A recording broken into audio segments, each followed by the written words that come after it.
Hello my dear students, how are you all. I hope कि आप सब घर पर होंगे और पूरी तरह से स्वस्थ और मस्त होंगे। तो एज यू ऑल नो, हम लोग चैप्टर नंबर 5 पढ़ना शुरू किया है और यही चैप्टर में तकरीबन हम लोग ने 2 से 3 वीडियो लेक्चर्स को कंप्लीट किया। मैंने आपको बताया कि इसी मंथ के अंदर, इस मंथ एंड तक मुझे टोटल और 2 चैप्टर्स पढ़ाने हैं, ये चैप्टर और इसके अलावा एक और चैप्टर। इतनों को तो कंप्लीट करना ही करना है, करेक्ट। तो चलिए आगे बढ़ते हैं। ये चैप्टर तो इस सैटरडे नहीं पर अगले थर्सडे तक कंप्लीट हो ही जाएगा, दैट इज फॉर श्योर। अगले वेडनेसडे तक कंप्लीट होगा और अपने उसके बाद थर्सडे से एक नया चैप्टर शुरू करेंगे। ओके, चलिए तो फिर शुरू करते हैं।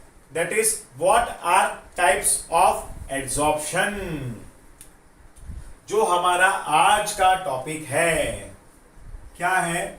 What are types of adsorption, ये हमारा आज का टॉपिक है। पहले काम करते हैं, हम लोग आज के टॉपिक के बारे में थोड़ा डिस्कशन कर लेते हैं कि आज हम लोग क्या क्या पढ़ने वाले हैं।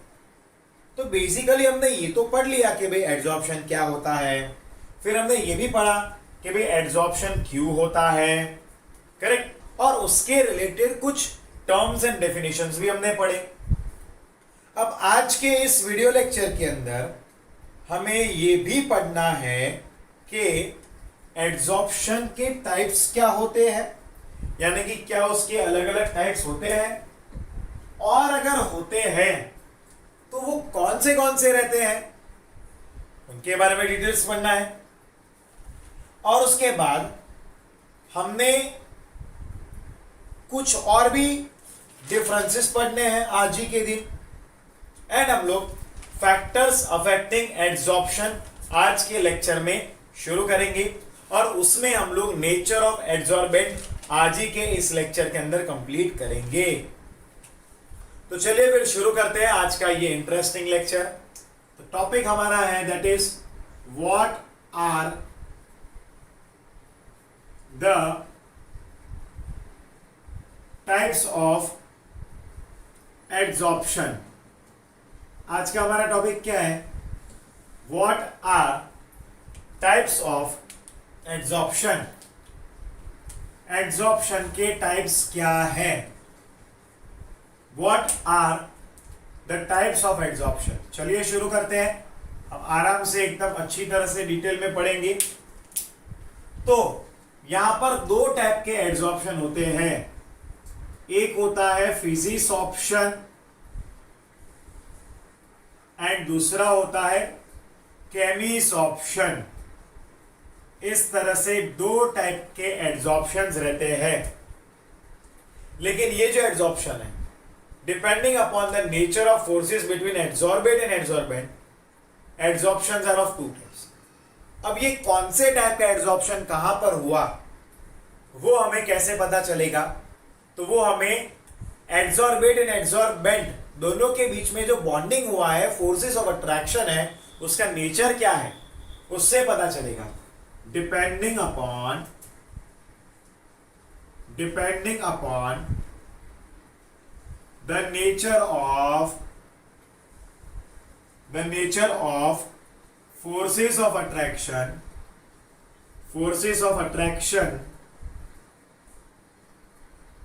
between adsorbate and adsorbent,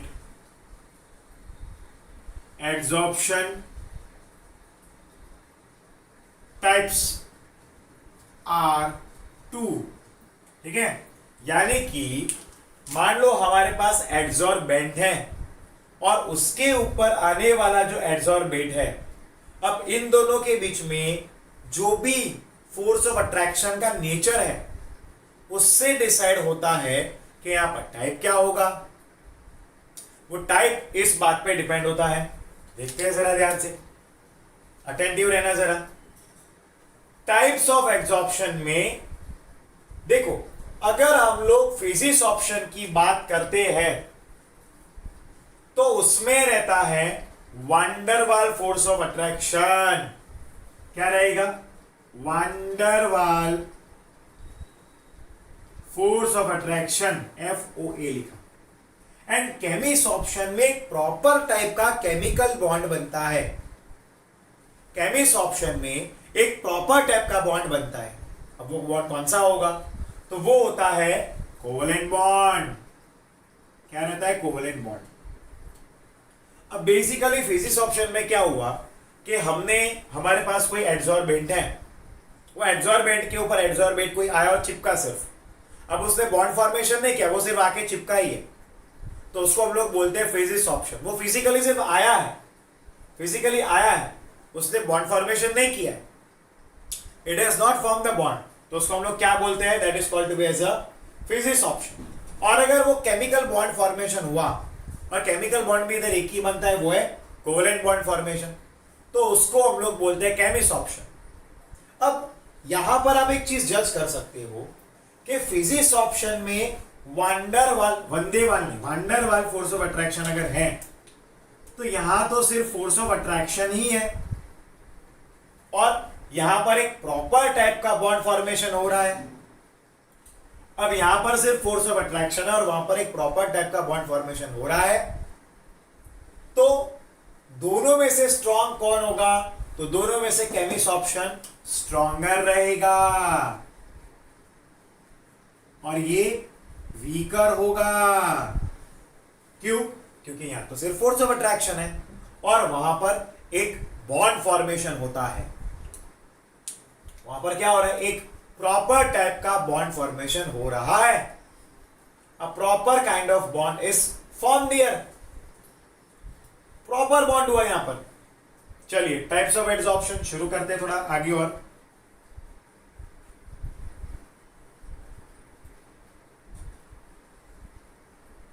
मजेदार टॉपिक है आज का। अब उसमें अगर एड्सॉर्बेट प्लस एड्सॉर्बेंट, ठीक है, अगर अब इनके बीच में क्या होता है? वीक FOA है, यानी कि वो होगा वांडरवाल। इनके बीच में क्या होगा? वांडरवाल होगा, ठीक है, वांडरवाल। और अगर मान लो कि एड्सॉर्बेट एंड एड्सॉर्बेंट जो है, उनके बीच में स्ट्रॉन्ग फोर्स ऑफ अट्रैक्शन है, स्ट्रॉन्ग है बॉन्ड, तो क्या होगा वहां पर? कोवलेंट बॉन्ड, जिसको हम लोग शॉर्ट में CB भी बोल सकते हैं, और इसको हम लोग शॉर्ट में VW भी बोलते हैं। शॉर्ट में इस तरह से भी बोल सकते हैं। क्लियर है? क्लियर है? चलो वेरी गुड, शाबाश। तो अब बेसिकली इस तरह से दो टाइप के हमारे पास क्या है? तो एड्सॉर्प्शन है। दो टाइप्स के क्या है हमारे पास? We are having adsorption. लेकिन ये सारे चीजों के बारे में स्टडी करने वाले साइंटिस्ट का नाम था, that was Irving Langmuir. This was studied by Irving लैंगम्यूर।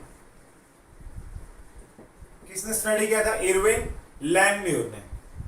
ठीक है, क्लियर है? हाँ, तो ये दो टाइप के एड्सॉर्प्शन होते हैं प्रैक्टिकली अलग अलग जगहों पर। अभी हम लोग इसके डिफरेंस पढ़ेंगे इसके बाद, लेकिन यहां पर हमें एक और टर्म पढ़ना है, that is heat of adsorption. अब देखो, जैसे मेरे पास कोई एक एड्सॉर्बेंट है, बराबर कि नहीं? अब एक बात आप हमेशा याद रखना कि जब भी एड्सॉर्प्शन होता है, मान लो कोई मॉलिक्यूल आया, ठीक है, जब भी कोई भी मॉलिक्यूल का एड्सॉर्प्शन होता है, तो हमने पढ़ा था कि वहां पर क्या होगा? एनर्जी का रिलीज होगा, यानी कि ये रिएक्शन एक्सोथर्मिक होगा। ये रिएक्शन कैसा होगा? It would be exothermic. कैसा हो जाएगा वो? एक्सोथर्मिक रिएक्शन हो जाएगा।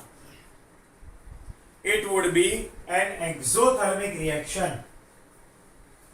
ठीक है, क्योंकि यहां पर एनर्जी का क्या हुआ, तो एनर्जी का रिलीज होगा, क्योंकि पार्टिकल एब्जॉर्ब होते हैं तो एनर्जी का रिलीज होगा, ये बात को याद रख। लेकिन इसके लिए जो हीट इवॉल्व होती है, ये जो रिलीज होती है, यानी कि एब्जॉर्प्शन करने के लिए जितनी हीट का इवोल्यूशन होता है, रिलीज होता है, उसको हम लोग बोलते हैं हीट ऑफ एब्जॉर्प्शन। क्या बोलते हैं? Heat of absorption. ये आपके लिए एक नया टर्म है, this is a new term for you all. क्या बोलते हैं? Heat of absorption.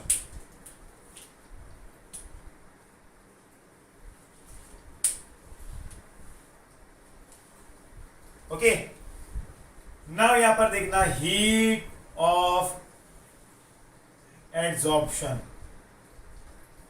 ओके, अब basically it is the amount of heat evolved, it is the amount of heat evolved when one mole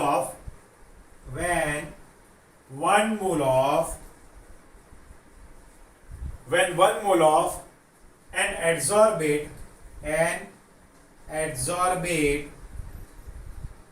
gas or liquid is adsorbed on the surface of adsorbent,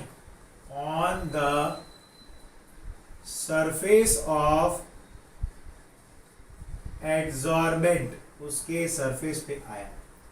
इसको क्या बोलते हैं? Heat of adsorption बोलते हैं बच्चों। What is it called? Heat of adsorption. ठीक है, ये एक नया टर्म है।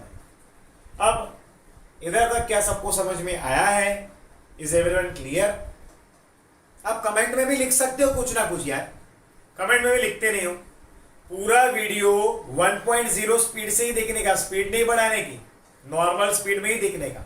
और जहां जहां पर भी मैं नोट बनाता हूं वहां आपको नोट्स भी बनाना होगा। इसका स्क्रीनशॉट ले लो, चलो स्क्रीनशॉट ले लो, फिर नोट्स बनानी है आपको इसकी। Take the screenshot of it now. चलो स्क्रीनशॉट लो, कम ऑन, फिर नोट्स बनाना। अब हम नेक्स्ट टॉपिक पे जाएंगे। चलो अब हम लोग नेक्स्ट टॉपिक पे जाते हैं, और वो है डिफरेंस बिटवीन फिजिसॉर्प्शन एंड केमिसॉर्प्शन।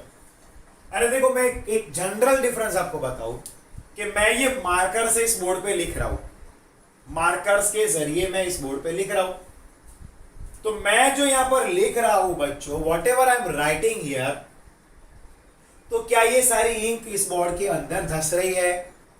नहीं ना, ये इंक इस बोर्ड के अंदर नहीं घुस रही है, वो सिर्फ ऊपर की सरफेस पे आ रही है, और उसको जब हम निकालना चाहे तो निकल भी जाता है। करेक्ट, जब हम इसको निकालना चाहते हैं तो वो निकल भी जाता है। देखो अब ये जो हो रहा है, it is the example of physisorption, यानी कि सिर्फ ऊपर के सरफेस पे ये आया, केमिकल बॉन्ड नहीं बनाया, सिर्फ फोर्स ऑफ अट्रैक्शन है, बॉन्ड नहीं है। इसको क्या बोलते हैं? It is called to be as a physisorption. तो ये बोर्ड के ऊपर मैं जो लिख रहा हूं, it is a very good example of physisorption. Clear students? That is a very good example of physisorption. चलिए अब बेसिक डिफरेंस इन दोनों के बीच में क्या है वो हम पढ़ते हैं। ओके, इसके बीच में बेसिक डिफरेंस क्या है? इनके डिफरेंस के पॉइंट्स हमारे टेक्स्ट बुक में दिए हैं। बेसिकली वो 7 पॉइंट मैं यहां पर पढ़ाने वाला हूं, जरा ध्यान से देखते रहना। डिफरेंस बिटवीन द एड्सॉर्प्शन, पहला है दैट इज फिजिसॉर्प्शन। क्या है? फिजिसॉर्प्शन। एंड इस साइड में लिखूंगा केमिसॉर्प्शन। ठीक है, जरा ध्यान से देखते रहना, ठीक है, समझते रहना, दिमाग में उतारते रहना। इंटरेस्टिंग टॉपिक है ये। क्या पढ़ेंगे हम लोग? We are going to study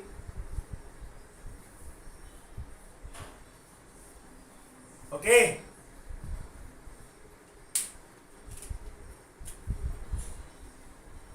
चलो जरा ध्यान से देखते रहना।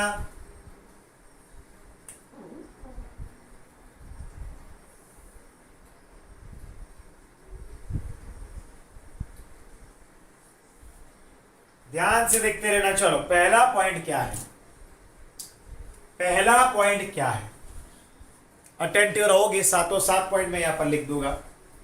That is the molecules are, थोड़े से हैंडराइटिंग छोटे करने पड़ेंगे क्योंकि 7 पॉइंट्स लिखने हैं। The molecules are attracted to the surface simply by, are attracted simply by, मतलब अट्रैक्टेड टू द सरफेस आएगा, to the surface simply by van der Waals FOA। ठीक है। The molecules are held to the surface by chemical bonds forming surface compound. अब यहां पर क्या होता है, the molecules are bonded by chemical bond, और ये बहुत स्ट्रॉन्ग रहता है। ठीक है, covalent bond. Van der Waals force of attraction तो एक माइनर सा रहता है जो हमने 11th में चैप्टर नंबर 5 में पढ़ा था। एक साधारण सा अट्रैक्टिव फोर्स होता है, वो इतना स्ट्रॉन्ग नहीं होता कि भाई मॉलिक्यूल को एकदम होल्ड करके रखेगा। हाँ, उसके कंपैरिजन में कोवेलेंट बॉन्ड बहुत ज्यादा स्ट्रॉन्ग रहता है, और ये सबके कंपैरिजन में आयनिक बॉन्ड सबसे स्ट्रॉन्ग रहता है। ठीक है, ये कैसा रहता है, relatively weak. It is relatively weak, बराबर है। और ये कैसा रहेगा, it is relatively strong, it is relatively strong, ये रिलेटिवली स्ट्रॉन्ग रहता है। ठीक है। Number 3, the heat of absorption is low, इसका हीट ऑफ एब्जॉर्प्शन लो रहता है। अरे आप थोड़ी सी एनर्जी दोगे, इसके मॉलिक्यूल बाहर। लाइक सिलिका जेल जो होता है, वो जब एब्जॉर्प्शन पूरी तरह से कर लेता है तो उसको रीयूज करने के लिए क्या करते हैं पता है, उसको रीयूज करने के लिए वो लोग उसको बाहर धूप में रखते हैं, बाहर धूप में रखते हैं। और फिर क्या होता है, वो धूप में रखने पर जो भी मॉइस्चर वाटर उस पर एब्जॉर्ब हुआ है वो इवेपोरेट हो जाएगा। इससे ज्यादा और कुछ करने की जरूरत नहीं है उस वाटर को निकालने के लिए, उसमें बस सिर्फ धूप में ही रखना है, बस और कुछ करना है नहीं। करेक्ट। लेकिन इन केमिकल बॉन्ड को तो तोड़ने के लिए बहुत ज्यादा एनर्जी देनी पड़ेगी, यहां तो एनर्जी थोड़ी कम देनी पड़ती है। ठीक है।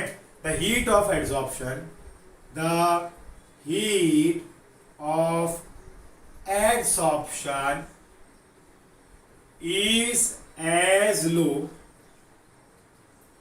as 20 to 40 kilo joule per मोल। 20 से 40 किलो जूल पर मोल होता है, एंड इसमें the heat of absorption is highest 40 से लेकर 200। The heat of adsorption is high as, कितना आएगा, that is 40 to 200 kilo joule per mole. ठीक है। इसके लिए तो बहुत ज्यादा हाई एनर्जी रहती है, बहुत हाई हीट रहती है, बराबर। अब ये कैसे रहता है, ये तो ऑब्वियसली कि भाई वाटर जो था वो सिलिका जेल पे एब्जॉर्ब हुआ, बाहर रखा तो डिसॉर्ब हो गया, यानी कि ये रिवर्सिबल है। It is reversible. ये कैसा है, रिवर्सिबल है। पर जो केमिस्ट ऑप्शन है, it is irreversible, it is irreversible, ये रिवर्सिबल नहीं होता। Number 5, it involves the formation of multilayer. इसमें क्या होता है, मल्टीलेयर फॉर्मेशन होता है, यानी कि कोई भी ये सरफेस है, बराबर, तो उसके ऊपर मॉलिक्यूल आए, उसके ऊपर मॉलिक्यूल आए, उसके ऊपर आए, यानी कि यहाँ पर मल्टी लेयर होता है. It involves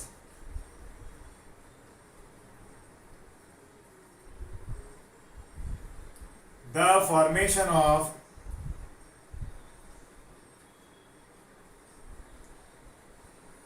multi-layer of adsorbed layer. ठीक है, मल्टी लेयर होगा. इसमें तो एक ही लेयर हो सकता है, एक ही लेयर आया बस काम खत्म. It involves the formation of monolayer. It involves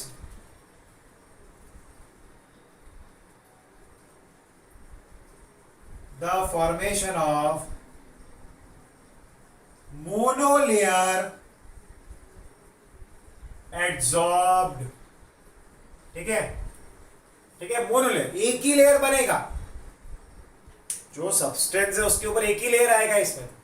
ठीक है, अब ये सारे चीजों को एब्सॉर्ब कर सकता है. It is not specific in nature. ये स्पेसिफिक नहीं होता. And it is specific in nature. It is specific in nature. ये स्पेसिफिक रहता है. ठीक है, ये सिलेक्टिव के सब ऑब्वियस है ना यार. केमिकल बॉन्ड सारे मॉलिक्यूल दूसरे मॉलिक्यूल के साथ मतलब कि एक दूसरे के साथ थोड़ी बॉन्ड फॉर्मेशन करते हैं, बराबर कि नहीं. एक मतलब अलग अलग. अब देखो जैसे कि हवा में नाइट्रोजन भी है, हाइड्रोजन भी है, ऑक्सीजन भी है, तो क्या वो सब एक दूसरे के साथ रिएक्ट हो जाते हैं? नहीं होते ना. तो सेम वे मॉलिक्यूल की स्पेसिफिसिटी रहती है. कोई मॉलिक्यूल किसी और मॉलिक्यूल के साथ सबके साथ रिएक्ट नहीं करेगा, कोई स्पेसिफिक मॉलिक्यूल के साथ ही रिएक्ट करेगा. पर ये तो क्या, इनको तो रिएक्ट करना ही नहीं है, इनको तो सिर्फ सरफेस पे चिपकाना है. तो ये फिजिक्स ऑप्शन जो है उसमें तो कोई भी मॉलिक्यूल को वो एब्सॉर्ब कर सकता है. It can absorb any molecule, any kind of molecule. उसके अंदर ऐसा कोई लिमिटेशन नहीं होता, केमिस्ट ऑप्शन में होता है. फिर आप खुद से सोचिए, आपकी क्या सबके साथ एक समान बनता है? किसी के साथ अच्छा खासा बनता होगा, किसी के साथ मॉडरेट फ्रेंडशिप होगा, किसी के साथ आप अच्छी तरह से बात शेयर कर देंगे, किसी के साथ पंगा होगा, नहीं पता होगा आपको, उसके साथ बवाल होती होगी. जैसे वो व्यक्ति आता होगा आपको होता होगा यार ये कहां से आया. करेक्ट कि नहीं? क्लियर हो कि नहीं? केमिस्ट ऑप्शन में ऐसा ही होता है. ओके, चलो लास्ट पॉइंट पे आते हैं. अब ये तो लो टेम्परेचर पे अकर करता है. It occurs at low temperature. ये तो मैंने अभी आपको बताया ना, वही मैं लिख रहा हूं, बराबर है. तो अब यहां पर टेम्परेचर तकरीबन 28 डिग्री से 30 डिग्री है, यानी कि लो टेम्परेचर हुआ, रूम टेम्परेचर हुआ ना. ये लो टेम्परेचर पे हो रहा है एब्जॉर्प्शन, तो हो रहा है एक प्रकार का. मैं जो लिख रहा हूं का क्या हो रहा है, इस बोर्ड के सरफेस के ऊपर आ रहा है. ये फिजिक्स ऑप्शन हुआ, बराबर क्या नहीं. एंड ये तो देखो केमिस्ट ऑप्शन तो सारे कोई भी टेम्परेचर के रेंज पे होगा. हाई टेम्परेचर पे तो और फास्ट होगा ये तो, बराबर. It occurs at all temperature. ये कैसे रहता है? It occurs at high temperature. क्या होगा? वो हाई टेम्परेचर पे अकर करता है. It occurs at high temperature. ये लो टेम्परेचर पे अकर करता है. यही हमारे हो गए हैं. That is the difference between the physics option and chemist option. अब ये जो डिफरेंस है ये एक बार बोर्ड एग्जाम में पूछा हुआ है. This is an IMP question which has been asked in the board exam. ये बोर्ड एग्जाम में पूछा हुआ है. It has been asked in the board exam. तो ये हमारे लिए प्रिपेयर करना जरूरी बनता है. It's very important for us to prepare it. Clear है? तो यहां पर हमारा ये टॉपिक भी कंप्लीट होता है. That is difference between the physics option and chemist option. हमारा ये एक और इंपॉर्टेंट टॉपिक कंप्लीट होता है. इसके बाद जो हमारा टॉपिक है वो है फैक्टर्स अफेक्टिंग एड्सॉर्प्शन. एड्सॉर्प्शन जो है वो कौन से फैक्टर्स पे डिपेंड है वो हमें पढ़ना है. लेकिन उससे पहले आप इसका जल्दी जल्दी से स्क्रीनशॉट ले लो. चलो 1 2 3 4 5 डन. चलो नब कर रहा हूं मैं. हो गया स्क्रीनशॉट? ओके. चलो ध्यान देते रहना dear students, pay attention here. Factors affecting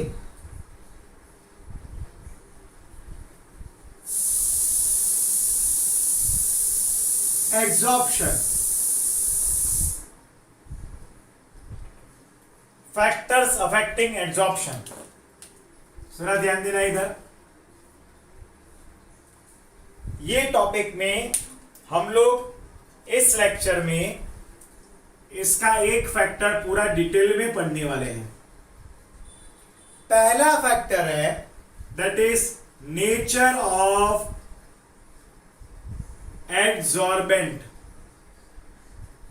nature of adsorbent, जरा ध्यान से देखना। अब एड्सॉर्प्शन क्या होता है? तो बेसिकली वो एक सरफेस फिनोमिना है। एड्सॉर्प्शन इज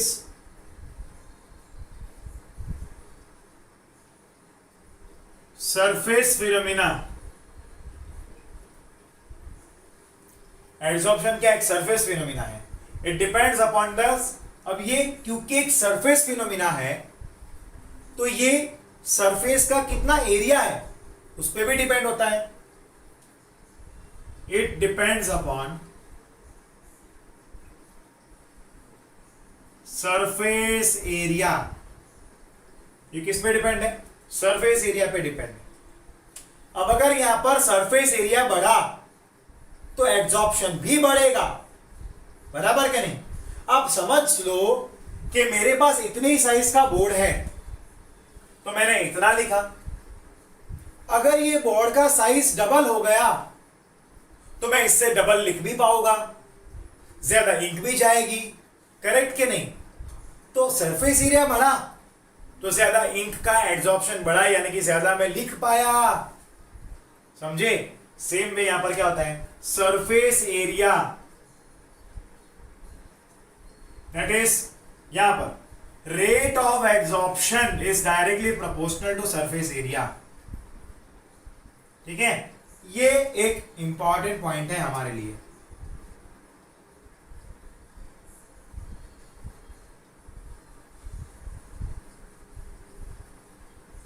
ओके, जैसे मान लो हमारे पास कोई सॉलिड हो और उसके कंपैरिजन में हमारे पास पाउडर हो कोई, तो दोनों में से ज्यादा किस में एब्जॉर्प्शन होगा? तो ऑब्वियस है वो पाउडर में ही होगा ना यार। किस में होगा? पाउडर में ही होगा, इसमें कम एब्जॉर्प्शन होगा। इसके बाद है कि ग्लास और डिश है, ठीक है? ग्लास है एंड यहां पर ये डिश है, ठीक है? तो डिश में पानी है एंड ग्लास में पानी है, तो ऑब्वियस बात है कि दोनों में से कौन से पानी का इवापोरेशन फास्ट होगा?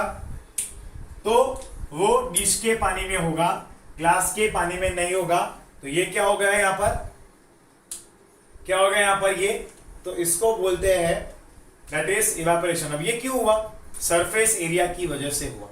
क्यों हुआ? सरफेस एरिया इसमें ज्यादा मिल रहा है, इसमें एब्जॉर्प्शन जो हो गया है, इवापोरेशन ज्यादा होगा। अब मान लो आपके पास एक आपके पास स्मूथ सरफेस है, एक स्मूथ सरफेस है और एक रफ सरफेस है, तो दोनों में से ज्यादा एब्जॉर्प्शन कहां होगा?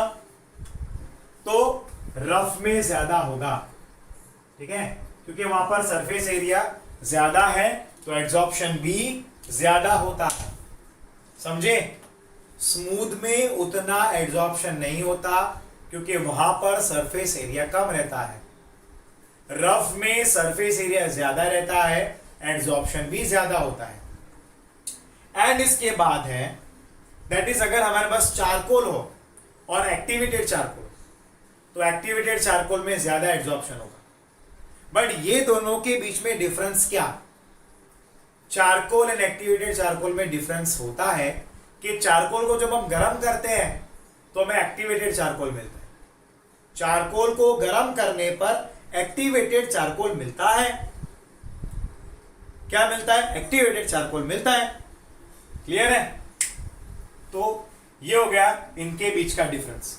तो यहां पर हमारा पहला फैक्टर जो है that is nature of adsorbent complete होता है। अब हम लोग इसके और भी फैक्टर्स अपकमिंग लेक्चर में पढ़ेंगे। ठीक है, अगले थर्सडे तक, ये नहीं उसके बाद के थर्सडे तक मेरा टारगेट है कि मैं आपका ये चैप्टर कंप्लीट करवा लूंगा। देखो ये चैप्टर में आपको बहुत ही फोकस से सुनना है। मैं जो पढ़ाता हूं आपका फंडामेंटल सुनने से क्लियर हो जाएगा। मैं जो भी पढ़ा रहा हूं, समझा रहा हूं, उसमें फोकस करोगे ना तो आपको इस चैप्टर के सारे टॉपिक के फंडामेंट्स याद रह जाएंगे। आपको बाद में पढ़ने की भी जरूरत नहीं पड़ेगी। बस फिर उसको एग्जाम में लिखने के लिए, प्रॉपर सेंटेंस फॉर्म में लाने के लिए हमें कोई पढ़ाई करनी पड़ेगी। क्लियर है? तो चलिए मिलते हैं नेक्स्ट लेक्चर में। Till then good bye and take care my dear students. Bye everyone, bye, take care. Screenshot लेकर इसकी नोट्स लिख लेना, बनाना मत भूलना। बाय।